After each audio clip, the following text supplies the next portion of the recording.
Good evening, all. So, welcome to yet another live session from THiNC Institute of Design. So, today we'll be discussing some of the important questions, some of the important topics from GK and current affairs, mainly current affairs related only. But I've taken something which is more inclined towards a GK part, for example, related to architecture.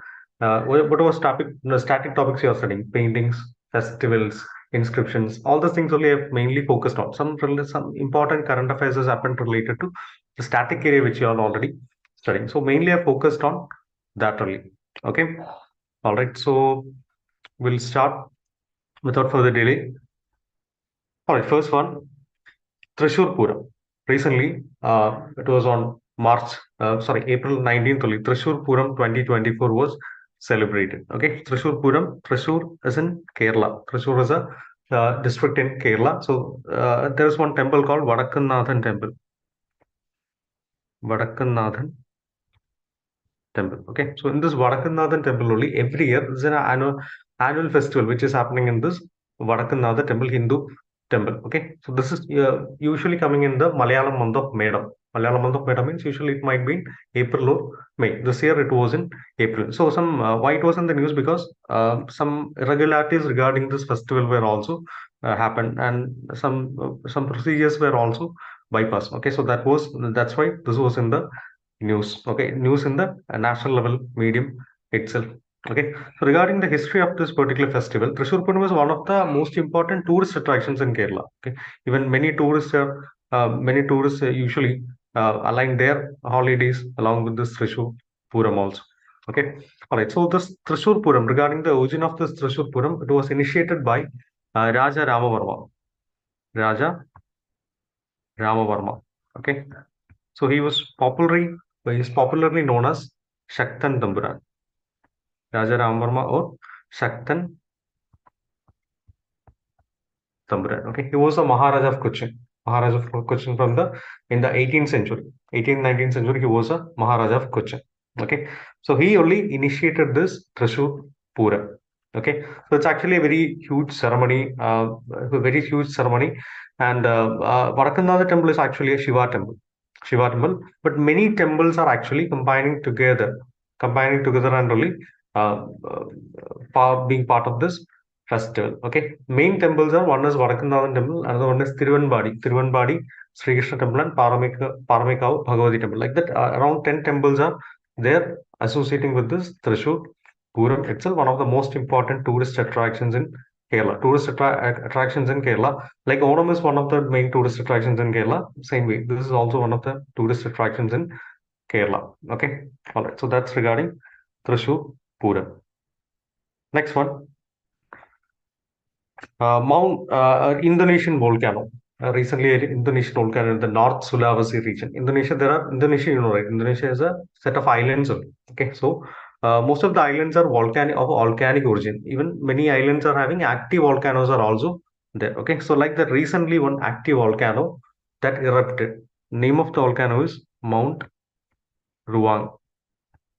Mount Ruang is an active volcano. Okay, so that active volcano erupted. Okay, erupted, and it didn't cause much casualty, but still, even the right, volcano means the plume will be there. So this plume will be rising.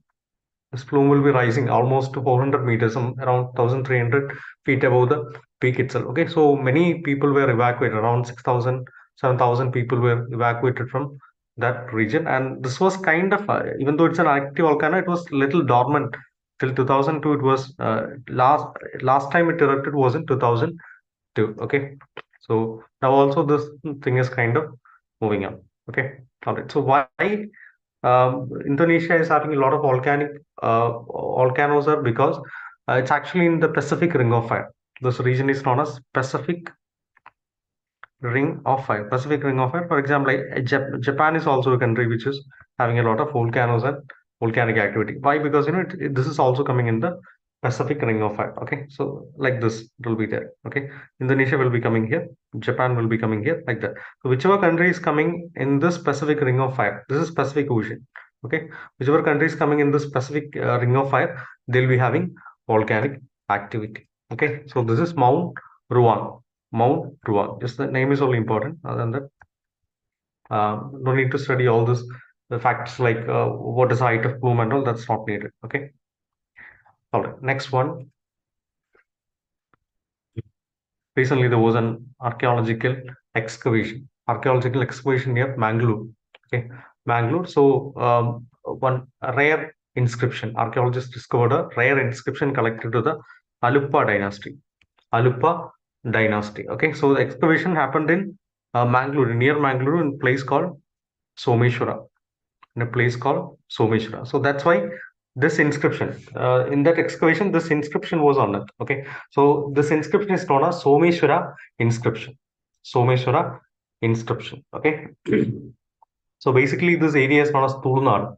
Tulunad. Okay, you know, right, Tulu is a language.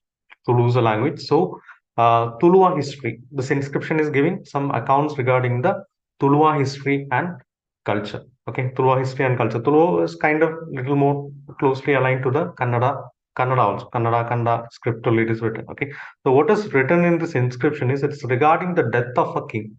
Regarding the death of a king,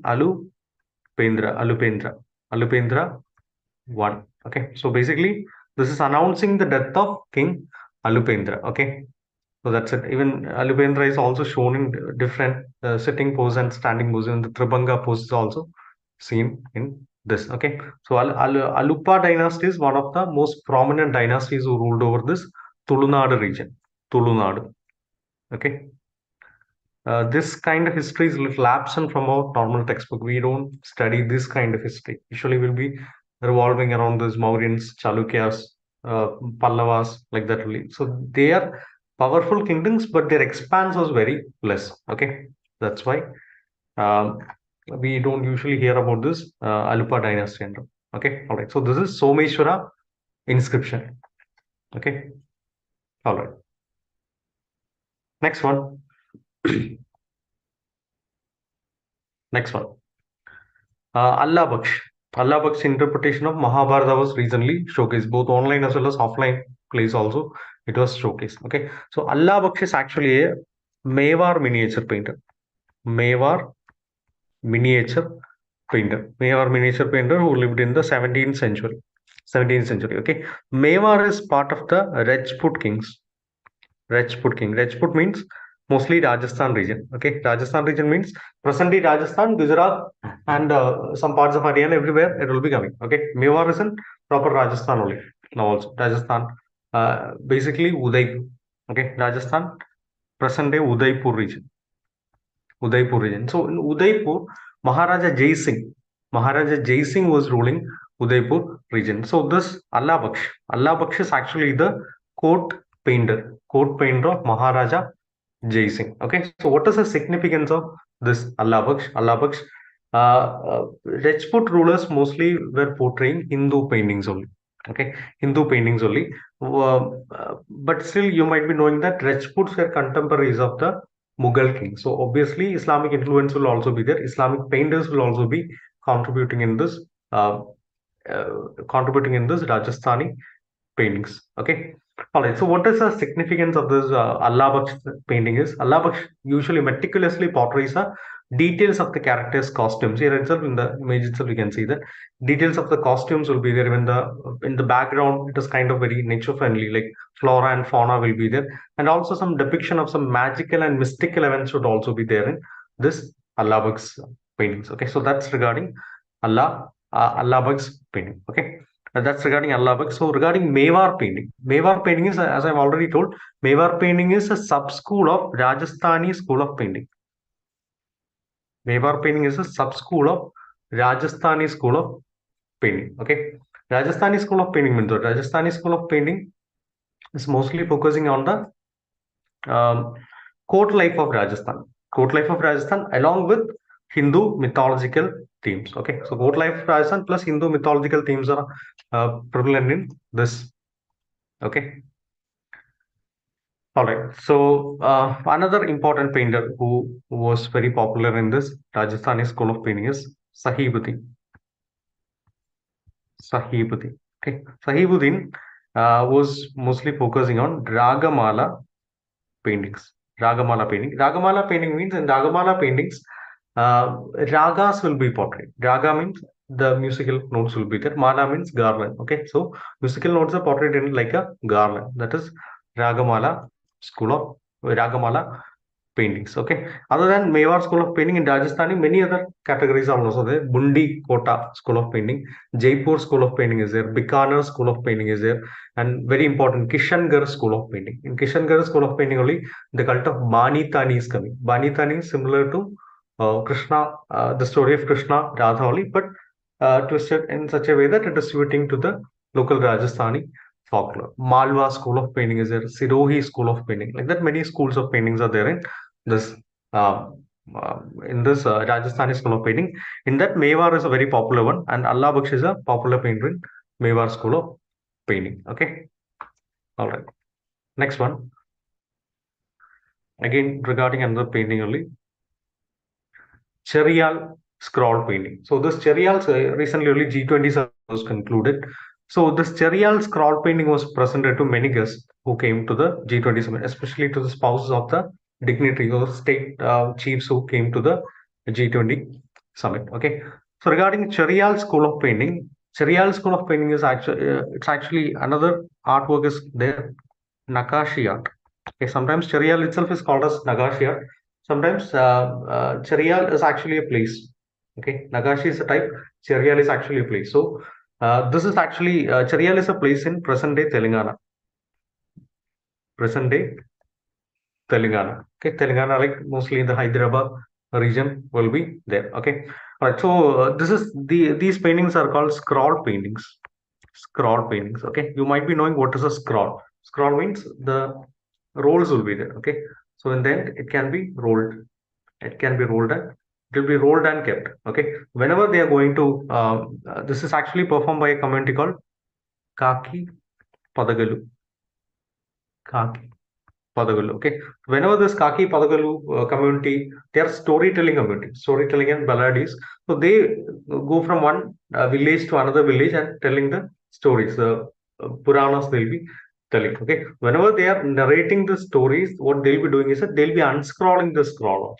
Okay. At that time, it will be giving a visual representation to this particular story which they are saying. That is the main purpose of making the story paintings. And Charial is one of the important story scroll paintings in India itself. Okay, in 2007 the Charial scroll paintings got GI tag.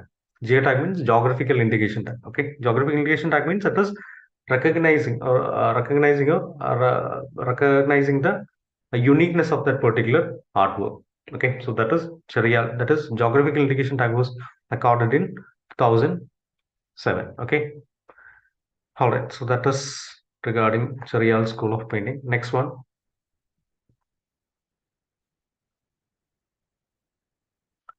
Next one. Recently, the Tamil Nadu Department of Archaeology. So it has declared 5 menhirs as protected sites. Okay, menhir means single stone. Menhir means single stone. So basically, they are megalithic burial. Megalithic burial site. Okay, burial means what? Like a cemetery. Cemetery. Okay, burial. Okay, like that we have different types of burial sites are there. For example, in Kerala and all, it is topical. Something called topical will be there. Like a mushroom, it will be there. Cyst, like coffin box, like thing. That is called cyst. Dolmens are there. Okay, you might have seen the Stonehenges. That is there. So all these are megalithic burial. Based on the different locations, it will be. The shape and size will be different. Okay, so megalithic means what? Megalithic means large stone structures. For example, it will be like a house. It will be like a huge structures like a house during that particular period. Okay, all right. So now these sites, these protected sites are in a place called Kodumanal. A place called Kodumanal. Okay, Kodumanal is in the northern banks of the Noil River. Noil River. Okay, all right. So this was actually a barren village. So recently, only Archaeological Survey of India started the excavation in this particular region. So what is the what are the findings which they got from this particular site? Is some evidence regarding the Tamil Brahmi script. Tamil Brahmi script. Brahmi is mostly uh, related to that North Indian style only. Tamil is actually in the Dravidian, South Indian style only. Okay, so that combination you can see in here. That's one significant thing in this particular place. There are also some semi-precious stones, beads, bangles, even copper and iron materials are also excavated from this particular place. So that is the significance of this excavation. Okay, all right. So, regarding Tamil Nadu, excavations in Tamil Nadu, many traces of Iron Age is being found in Tamil Nadu recently. Another place are Adichanallur, like that, many places are there in Tamil Nadu. So, they are everywhere. According to the recent findings, it is very evident that Iron Age settlements are more in the South India. Okay, usually we believe that it is Iron Age settlements are kind of more prevalent in the North India, but now it is kind of giving more evidence that that is also very much prevalent in South India also. Okay, all right. Next one, little older current affairs, but still recently during the election, Lok Sabha elections are happening earlier. So in the Tamil Nadu elections and all, Prime Minister again pointed out this. So at that time, this was in the news. Okay, Sengol in Parliament. Okay, Sengol in Parliament. So Sengol, this is the Sengol, Sengol or scepter. Scepter. Okay. During the inauguration of the new parliament, Prime Minister Modi placed a significant golden scepter near the speaker seat. Okay, speaker seat. So at that time it was in the news. At that time it was in the news very much. Okay. So what is the significance of the scepter is, or Sengol is, it was originally presented to India's first Prime Minister. First Prime Minister is Jawaharlal Nehru. Okay. So this is actually a Chola tradition. Chola tradition, it's like whenever a shift in, I mean, whenever there is a change in the reign is happening, the Shengol will also be transferred. Okay, so like that. So during that time, it was transferred. The Sengol was transferred from the Britishers to Prime Minister Modi. Sorry, Prime Minister Jawaharlal Nehru. So that was kind of a symbolizing the transfer of power. Okay, symbolizing transfer of power. All right. So this was earlier. This was followed by the Chola dynasty. This tradition was very much prominent during the Chola dynasty period, and this was in Thiru Tiruvaduthurai Adhinam.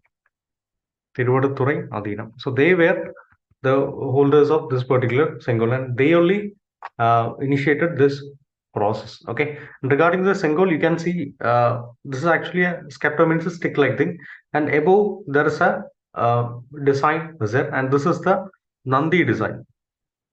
Nandi design. Okay, Nandi is a bull. So Nandi is representing justice. Okay, representing justice. It was crafted in former Madras regional. Okay, all right. So that's regarding the scepter or Sengol. Okay, all right. Next one. Next one. Recently, NGT, National Green Tribunal called to ban protest at Jantar Mantar in Delhi. Okay, so this is one model. This is one instrument in Jantar Mantar. Okay, usually shown as a like representation of this Jantar Mantar, but many other instruments are also there. Okay, all right. So Jantar Mantar, we have different Jantar Mantar in different areas. So this was regarding Delhi.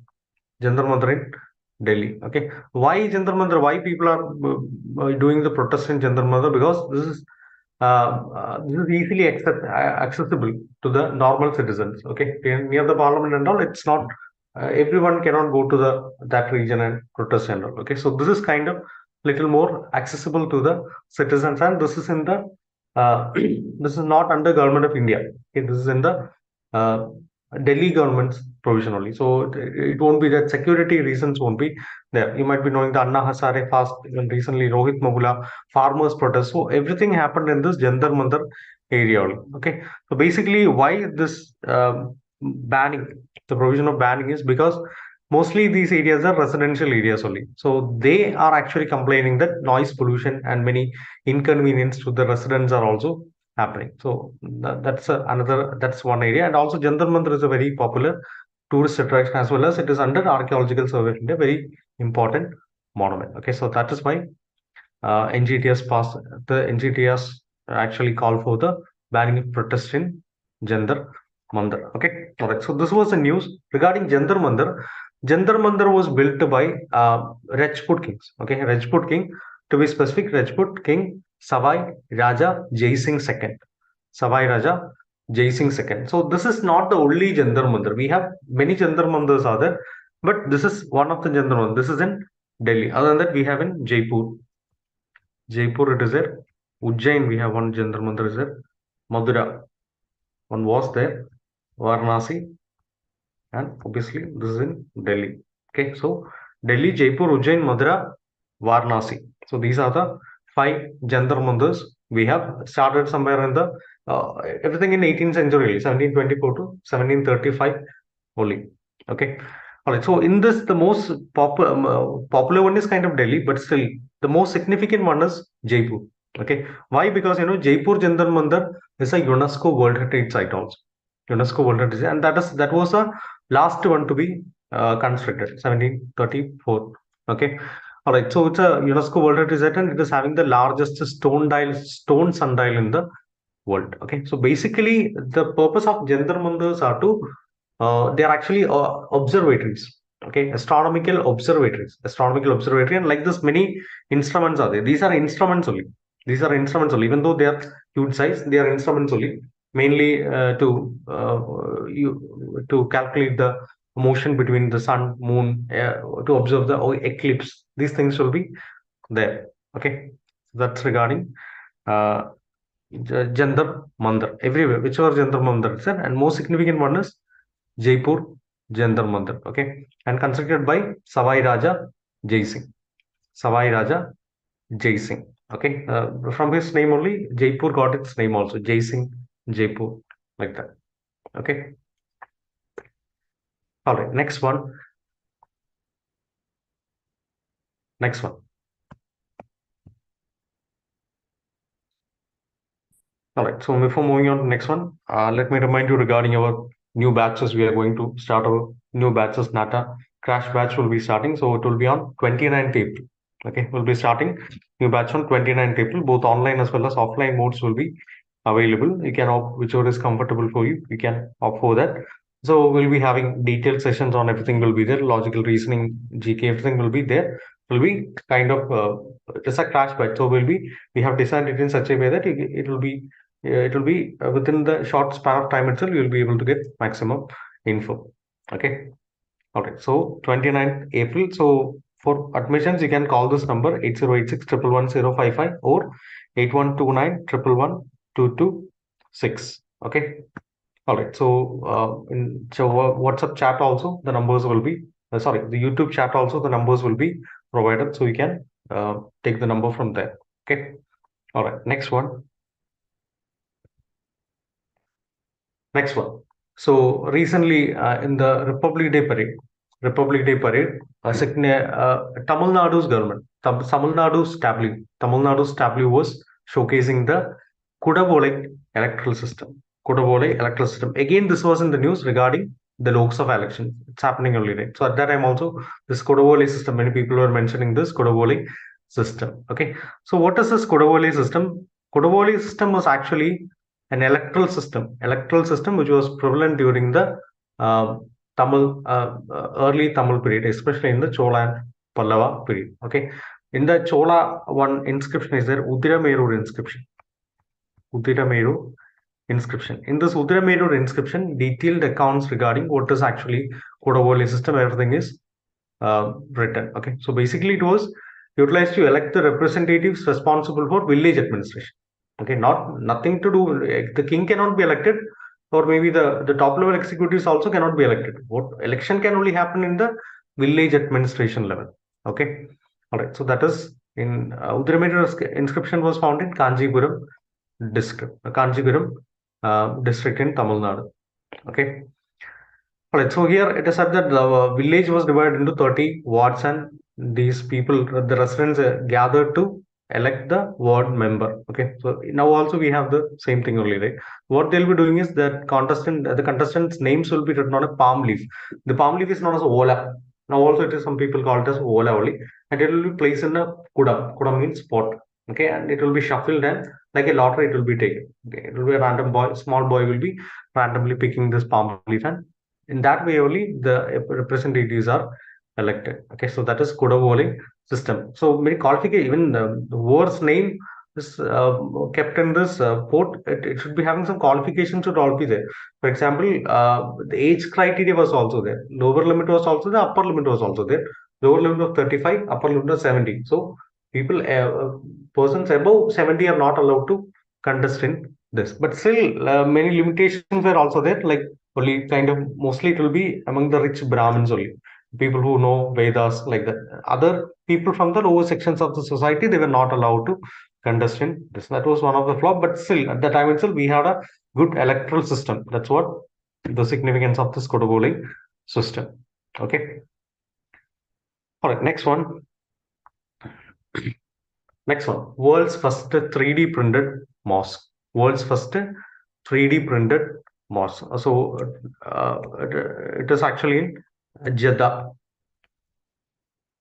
Jeddah. Jeddah is in Saudi Arabia. Okay, Saudi Arabia. So in a place called Al Jawhara suburb of Jeddah. Okay, so this is not a government initiative. This is actually a private mosque. Okay, private mosque. One merchant, late Abdul Aziz Abdullah Sharbatli. Abdul Aziz Abdullah Sharbatli. Okay, so in the memory of Abdul Aziz Abdullah Sharbatli, his wife, and she was also Saudi businesswoman, Wajnat Abdul Wahid. Wajnat Abdul Wahi. Okay. Wajnat Abdul Wahi is only commissioned this particular mosque. It's a private mosque only, around the 5,600 square meter mosque. And this was constructed by a Chinese company. Chinese company who is very prominent in the 3D printing techniques. Okay. So it's actually something which is very new. 3D printing is very kind of becoming very common, but still making this kind of a very huge structure in 3D printing, that's something which something of architectural brilliance. Okay. All right. Next one. Next one. Recently, India has nominated its entry for UNESCO World Heritage List 2024-2025. Okay. So every year, UNESCO World Heritage Committee will be convening its meeting, and one monument, one or maybe many monuments from countries. So countries can nominate one monument, but UNESCO can select more than one. Okay. So this year it is the 46th session of UNESCO World Heritage Committee. Last year, the 45th session was held in Saudi Arabia, Riyadh in Saudi Arabia. Okay, so this year it is 46th session. There is one significance for India regarding 46th session, because even though we had 40, even though UNESCO held 45 sessions, India didn't get an opportunity to host those sessions. So this is actually the first time India is hosting a UNESCO World Heritage Committee meeting. Okay, so that significance is there, and it is going to happen in July in New Delhi. Okay, all right. So India's nomination is this Maratha military architecture. Maratha, Maratha military architecture, or Maratha military landscape. Okay, so basically this is comprising of 12 forts, 12 forts across India. Okay, 12 forts across the Maratha, erstwhile Maratha region, mostly in the Maharashtra region. Okay, Shivneri Fort, Salgar Fort, Khanderi Fort, Rajgarh Fort, Panhala Fort, Sindhudar Fort, like that, many forts are there. Okay, so 12 forts. Okay, this 12 forts will be together known as a Maratha military architecture. Mostly Maharashtra, but one Jinji Fort is in Tamil Nadu. Okay, all right. So most of these forts are kind of, from the figure itself, image itself, you can see that most of the forts are located in a very scenic locations, and most of them are very important tourist attractions also. Okay, all right. So regarding this Maratha rule, the most prominent king in Maratha was Chhatrapati Shivaji. Chhatrapati Shivaji. Why Shivaji constructed these forts? Because during that period, during the Shivaji's period, mostly in the 17th century, he was under constant attack from the kings who were surrounding, mainly the Mughal Empire. Mughal Empire and other Islamic rulers were also there. So Shivaji wanted to secure his empire. So that's why Shivaji erected a lot of forts. Okay, forts are kind of the for security purposes. That's the main purpose of these forts. Okay, so that's why Shivaji erected a lot of forts in his empire. Okay, so this was in a temporary list called tentative list since 2021. Okay, 2021. This was added in the UNESCO's tentative list. So from there, at least there is a criteria like it has to be there in the UNESCO World Heritage Site. I mean, tentative list for at least 1 year. Then only it can be upgraded to the main list. So this has already qualified. This has been there since 2021. So now, I mean, India is nominated to the list. July, we'll be able to know whether to be accepted or not. Okay. All right. Next one. Again, another issue very closely related to the Tamil Nadu politics, even related to the Lok Sabha elections. Recently concluded Lok Sabha elections in Tamil Nadu. This was something of a heated debate in that. Okay. Kachadiv issue. Kachadiv issue. So Kachadiv is actually, here you can see that this is India, this is Sri Lanka. So Kachadiv is actually an island which is lying between the southeastern coast of India and the northern coast of Sri Lanka. Okay, so this area is known as Park Strait. Area is known as Park Strait. Park Strait. Okay, all right. So, what is the significance of this Kachadiv issue? Is like till 1974. Till 1974, this was under control of India. Control of India. In 1974, we had an agreement between India and Sri Lanka. And this ownership of this island, or maybe it was ceded to Sri Lanka. But still, there was one agreement like Indian fishermen can also play. Both Indian fishermen and Sri Lankan fishermen will be having same legal rights to trawl in this particular area. But after 74, since 1706, another agreement was there. In that, this provision was diluted, and after this, it was kind of becoming very difficult for the Indian fishermen to go to this particular place. Why? Because it was under the legal that was made illegal. Okay, so whenever they are crossing the international boundary, right? This international sea boundary, maritime boundary, only when they are crossing that, mostly they'll be arrested. Okay, so that was a kind of contention between India and Sri Lanka. So recently, during an election speech, Prime Minister Modi highlighted this thing, and it was again going back to this heated discussion. Okay, all right. So that is a Kachadiv issue. Next one. Next one, you might have heard in the news and all. It's something something which was very much in the news. That is that attack, Iran and Israel attack recently happened.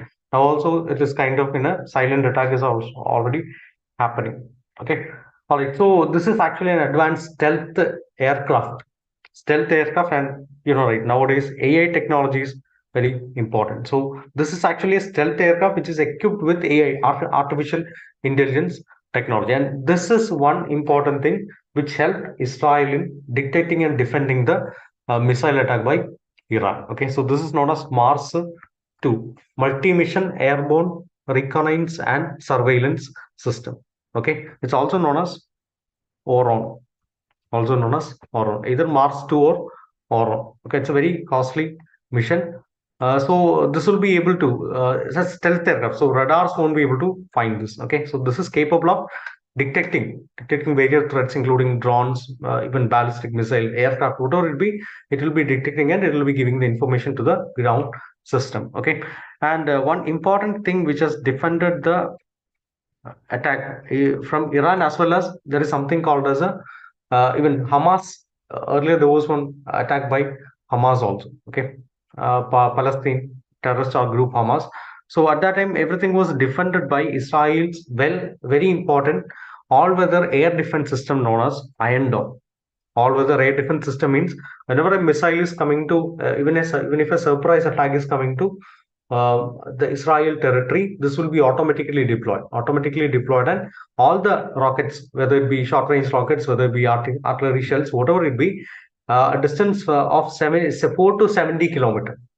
It can detect even from 70 kilometer and till 4 kilometer it can detect, and everything can be destroyed. So that is Iron Dome system, the most advanced air defense system in the world itself. Even in this, Iran attack itself, 99% of the missiles, 99% of the missiles were destroyed by this Israel's Iron Dome system. Okay, all right. Next one, something from tech.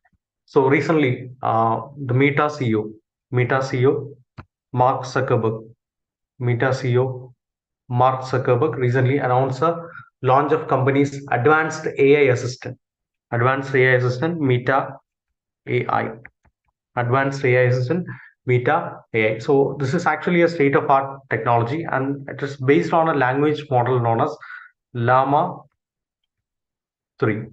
Llama 3.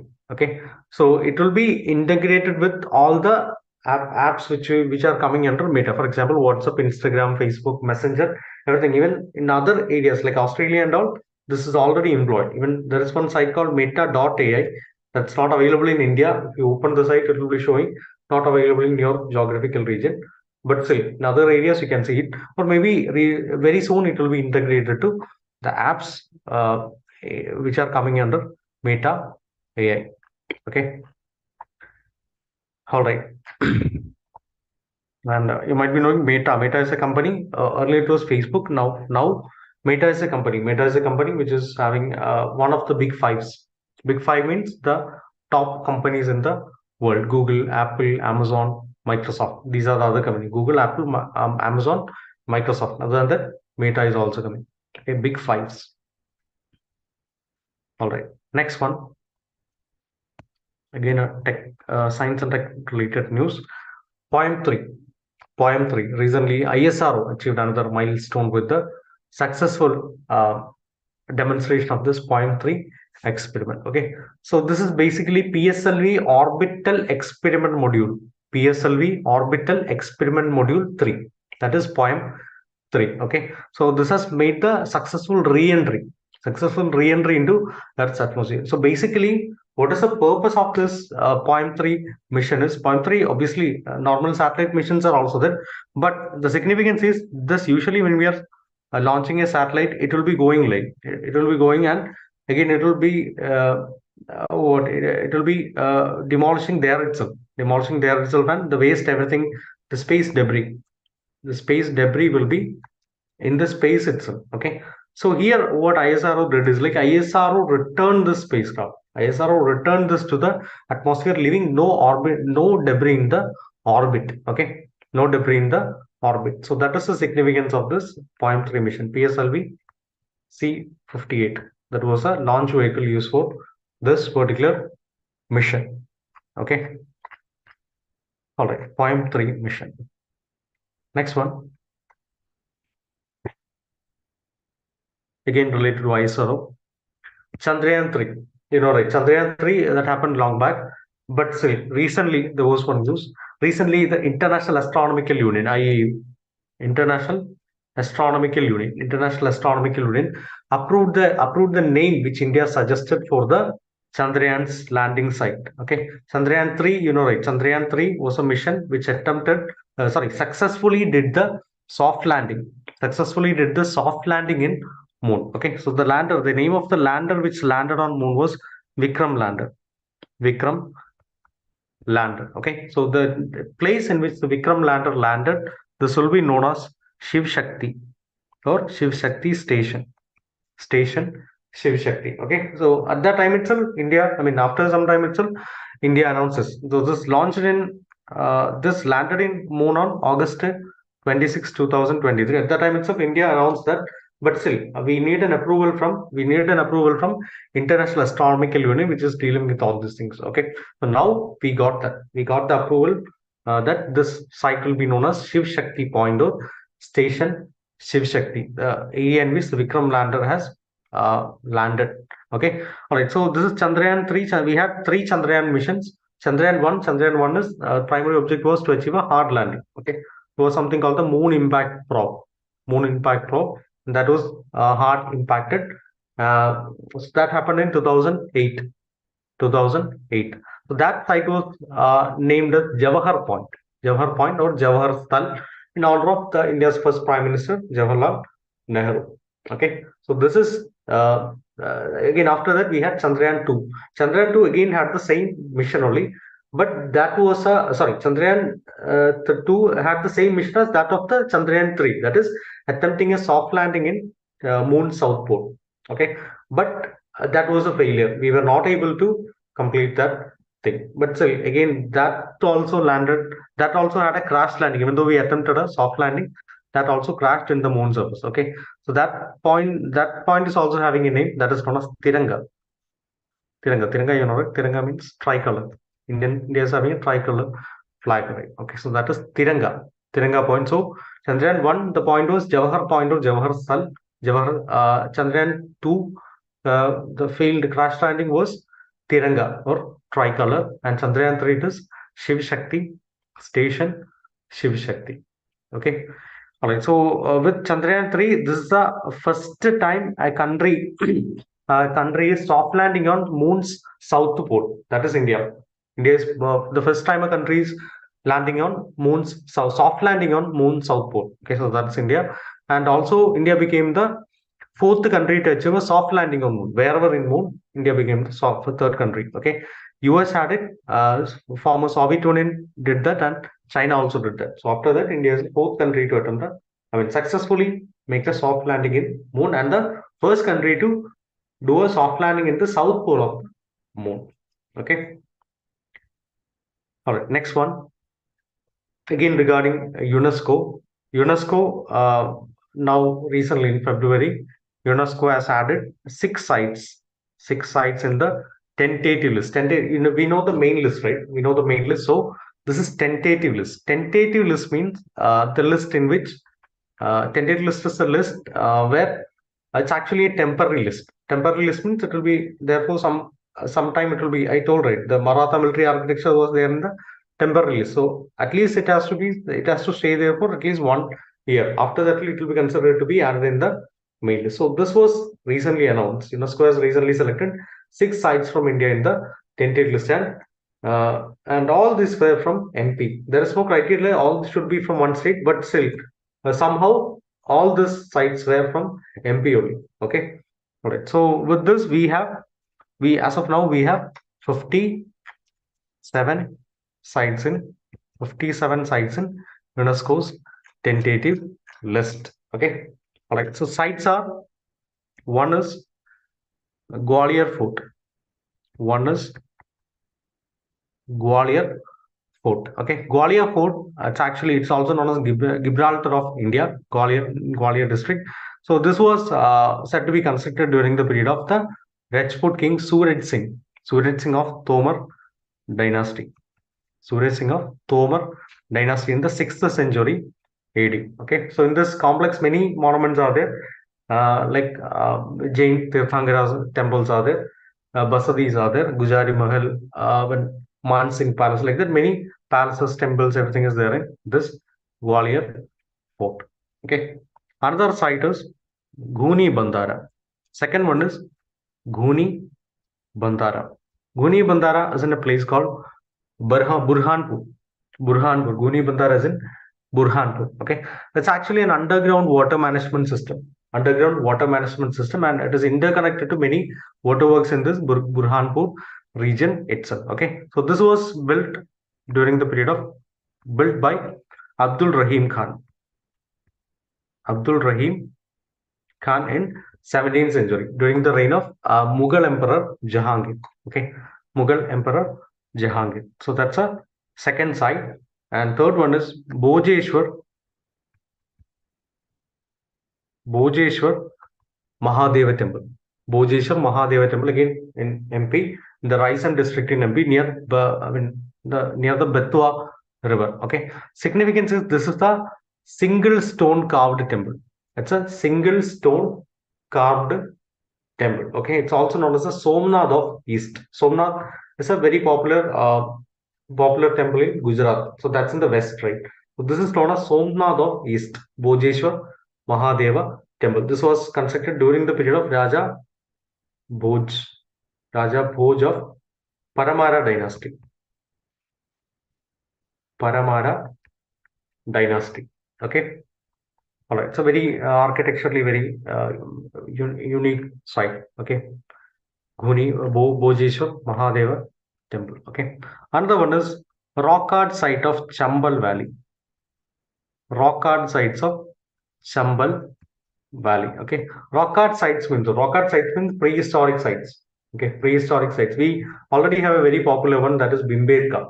Bhimbetka in again in Madhya Pradesh only. So these region, this Chambal Basin, especially in this central India, along with Bhimbetka and all. So there we have the largest concentration of the rock art sites in the world. Rock art means what?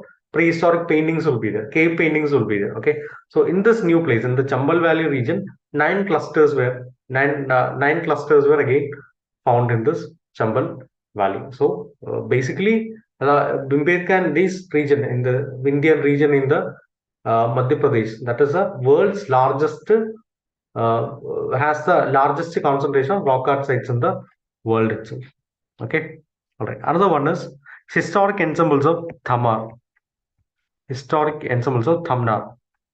Historic ensembles of Dhamna. Dhamna is in Mandsaur district in Madhya Pradesh. Again, here also many caves are there. Okay, caves are there. Known as the Dhamna caves. Around 51 caves are there. Larger caves are there. Smaller caves are also there. In this also in a hilly region only. So it is believed to be built during the 7th century AD.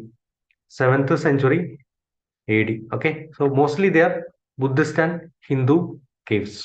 Okay, all right. Another one is Gond monuments. Gond monuments in Ramnagar. Gond monuments in Ramnagar. Okay, Gond is the largest tribal group in India. Largest tribal group in India is Gond. Okay, all right. So here also many cluster of monuments are there, like Raj Mahal, even Suraj Mandir, Begum Mahal, like that. Many monuments combined together are known as the Gond monuments of Ram Mahal. Okay, Gond rulers, they are uh, said to have ruled in the present day states of Madhya Pradesh, Chhattisgarh, and even some areas of Maharashtra. This area were known as the Gondwana region. Okay, Gondwana region. So now, uh, with the addition of this, as of this was added in 21st March 2024. So as of 21st March, we have 57 sites in UNESCO's tentative list of heritage sites. Okay. All right. Next one. Again, reminding you regarding our new batch, we are going to start on 29th April. Okay, Nata crash batch, it will be there both in the online mode as well as offline classroom mode also. It will be available. So we'll be having crash batches. Crash batches means in the limited time itself, we'll be making sure that the information unit is provided. Okay.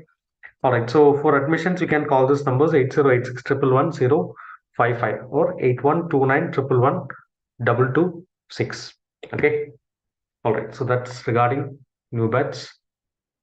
Next one. Recently, an international team of scientists, they in Ahmedabad, they discovered strong evidence of ozone in Calisto. Calisto is one of the most prominent moons of Jupiter. Calisto. Calisto is Jupiter's one of the most prominent moons. So they recently discovered ozone.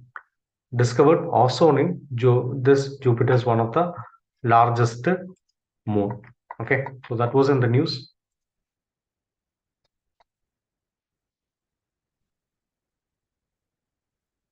Next one. Regarding the most popular elections which happened in Russia. Russia.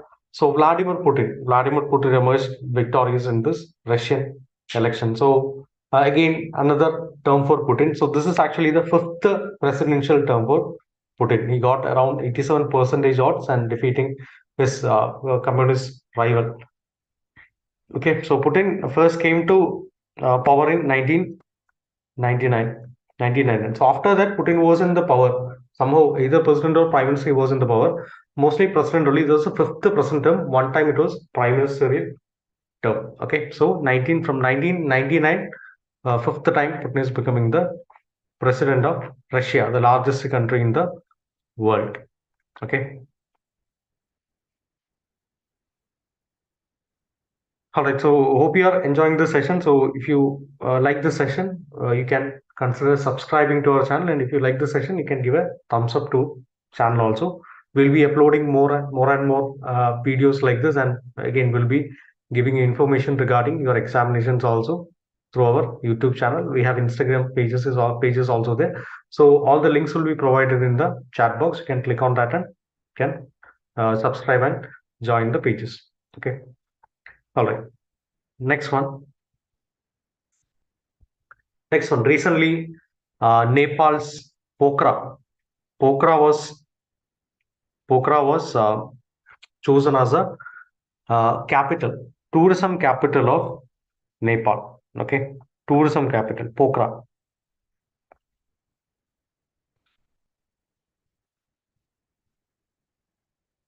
Pokhara was chosen as a tourism capital of Nepal. Okay, tourism capital of Nepal.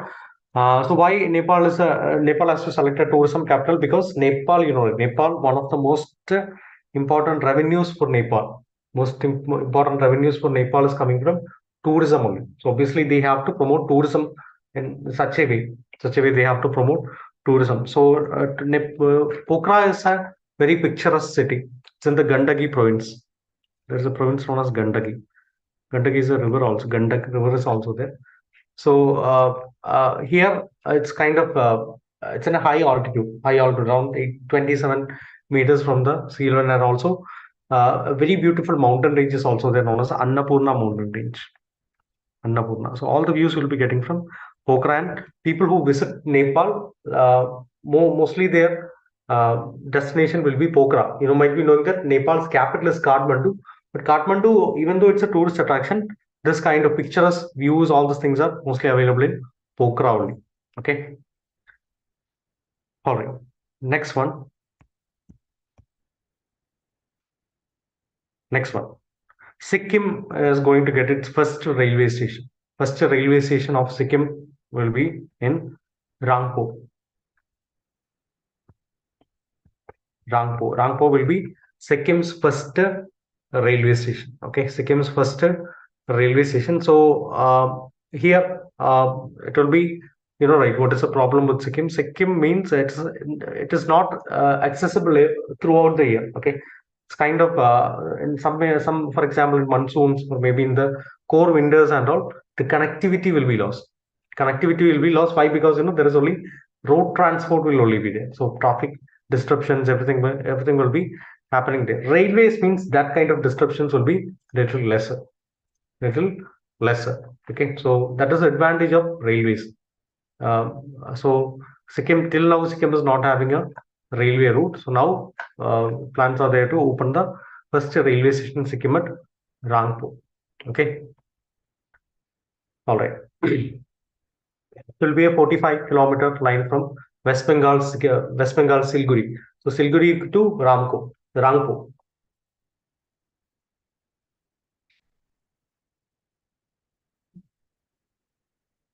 All right, next one. Again, regarding elections only, recently, Lok Sabha polls has already started. It was the first phase of 19th April was the first phase of Lok Sabha polls. Day after tomorrow, 26th is the second phase. Many states will be first phase. Tamil Nadu, state like Tamil Nadu and many other states went in for election. That was the largest phase. This is 26th. 26th will be the next phase. States like Kerala and all will be going for elections during the second phase. Okay, so you might be knowing that in elections when we are voting, there is one this kind of ink will be poured in our hand. Okay, so this is indelible ink, and this is actually developed by CIR, Council of Industrial Research in Delhi, and only one company has the right to uh, produces ink. That is Mysore Paints and Varnish Limited. Mysore Paints and Varnish Limited. So it is usually said that 10 mg of this indelible ink, 10 mg of this ink can actually cater around 700 voters. 700 voters. So what is the thing is, once the ink is poured in your hand, you won't be able to remove it. You won't be able to remove it. It will be staying there for till for many, maybe for 1 month itself, it will be staying. After that, it will be taking away a small layer of your skin also. So along with the skin only, it will be going.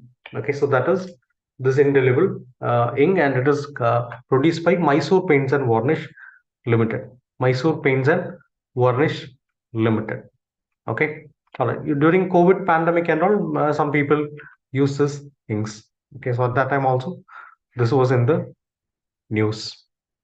Okay, all right. Next one.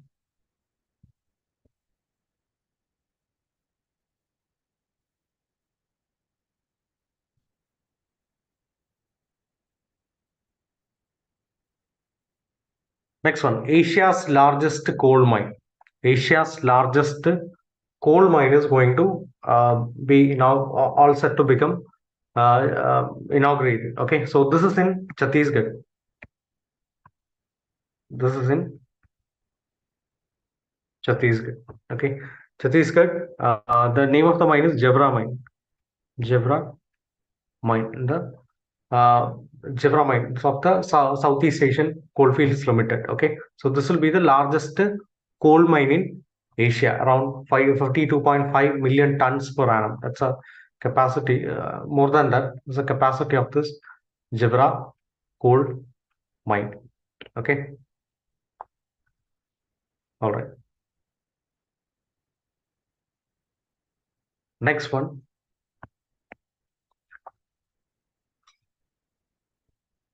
Next one. Another news. India's first indigenous hydrogen fuel cell ferry. India's first indigenous hydrogen fuel cell ferry that was virtually inaugurated in the Kochi harbor.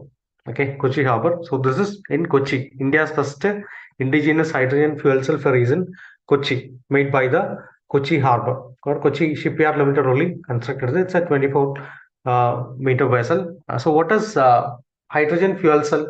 Hydrogen fuel cell ferry is like, you might be knowing that hydrogen is actually hydrogen plus oxygen will be combining together to form water. So obviously, fuel cell mean it is having hydrogen as well as oxygen, and combining it will be forming water only. So water is a byproduct. Usually carbon dioxide, carbon monoxide, these things will be the byproduct. So here, water is a byproduct. So if water is a byproduct means it will be if water is a byproduct, then pollution will be there. Will be, you can say that no pollution will be there. Okay, so that is a specialty of this hydrogen fuel cell ferry.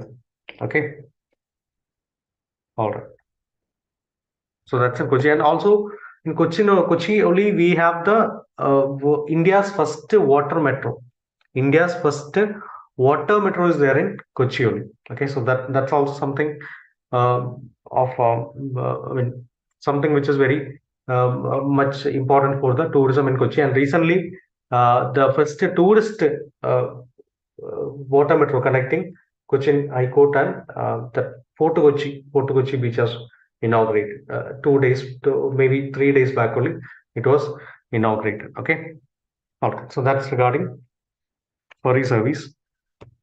Okay, all right. So that's it for today. So we'll see with another session, another. Soon we'll be seeing with more current affairs, GK topics, or maybe questions also we'll discuss. Okay, all right. Again, reminding you regarding our new Nata crash batch. It will be starting on 29th of April. Okay, both online mode as well as classroom modes will be available. Okay, you can opt for whichever is comfortable for you. You can opt for this.